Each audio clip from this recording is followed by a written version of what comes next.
Wow. Just came out of Melbourne Art Fair. Honestly, I think I stayed in there for 5 minutes maximum.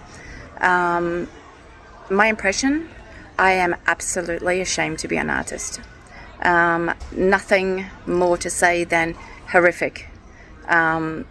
Undescribable. There was a box with dog poo in it, with a little shovel and kitty litter. That was a piece. There was a pile of ice on the floor with dying fish. I won't go into, I mean, that's as soon as I saw that, I left. I saw some paintings, but if you want to call them paintings, I just want to say one thing.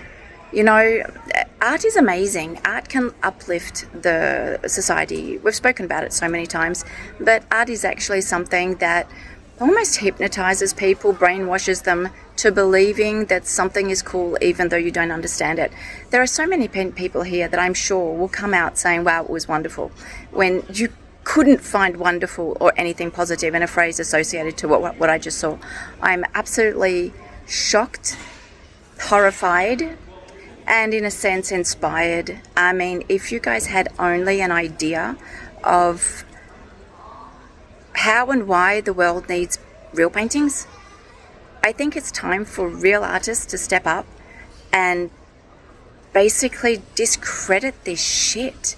It is nothing more or less than shit. It's awful. It's really bad. So, because everything has a solution, everything has a positive line to it, I guess my motivation for wanting to show how today's artists are capable of creating the most amazing and beautiful works that would uplift and inspire the population as opposed to what I just saw. Let's do it.